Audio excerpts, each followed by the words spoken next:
Hi everyone. So it has been a while since I have posted a video, but it's because I have good news that I am now posting. Because just about a week ago now, today is the 16th of February, and this was on the 10th of February, so almost a week ago, MuseScore Studio 4.7 beta, or beta, however you want to pronounce it, is available. And I knew I had to check this one out because there are some really cool things in here that I know will make a big difference to me, and I think will make a big difference to a lot of people. Look, there are always great new things in these new versions, but these ones in particular I think we've been waiting to see for a while, and here are some of them. So I'm not going to go through the whole list. You're welcome to go and look at this on the MuseScore.org in their announcements, but they do have some really cool things, and I'm going to be looking at just a few of them now, and maybe some more in the future.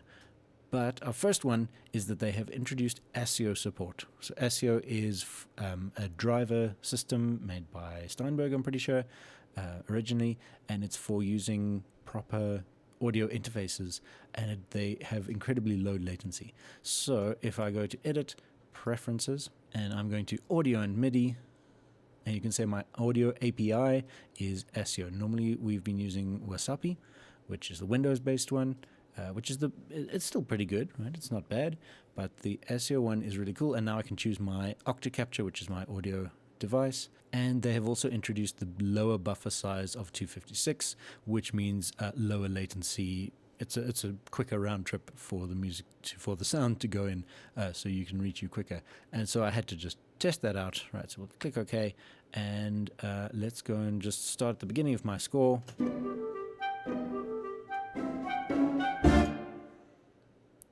Or if I start here, it really is, this is ridiculously quick. Let's find a section with the whole orchestra, perhaps.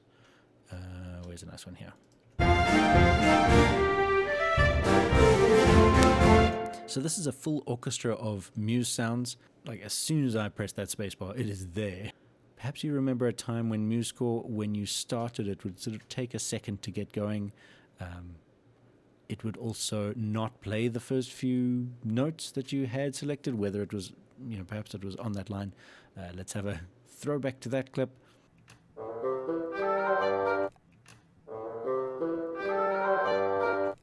And now we can hear this again. That's just the full sound from the beginning. It's right there and it's ready. So this is brilliant. So that is the introduction of ASIO and the lower buffer size. They also say they refactored the audio engine. I presume just they cleaned up the code and made it work better. Very, very good job, MuseScore team. It is sounding fantastic. And I can't wait to try it with a MIDI keyboard, because that is always one of the things, you press a keyboard and then just not half a second, but a little bit later, the sound comes out and you kind of feel like everything is sluggish and slow. So I'm really excited to try this out with a MIDI keyboard, but I don't have one with me right now. I'll need to bring it back from my workplace and then try it out and hopefully show you that.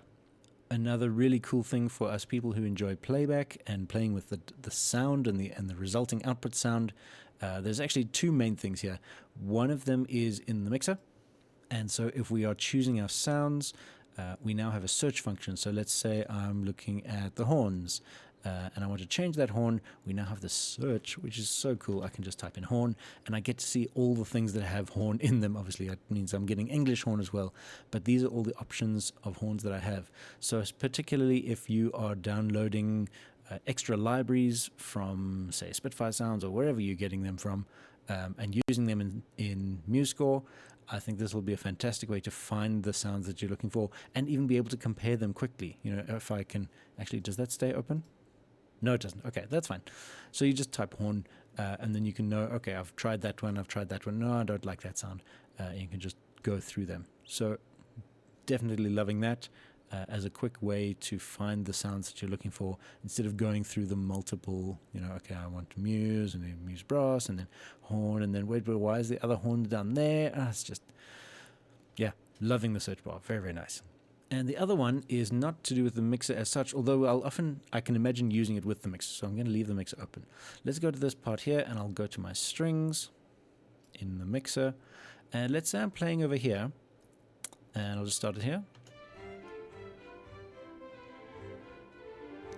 And then I think, okay, well, let me just adjust this violin 1 volume. Let's bring it up. And I want to play that same place again. So I press spacebar, but it carries on. So I have to go, okay, I can't click on that same note. I can, okay, I can just click on that same note. But I do like this. It's a small feature, I know, but I really enjoy this. I can click Shift and Space. And then I can do whatever I'm doing. Wait, let me hear that bit again with the viola softer. Shift and Space. Okay, wait, bring it back up again. Let's bring those violins down again. And I'm not having to move my mouse all over the place. Again, I know, small difference.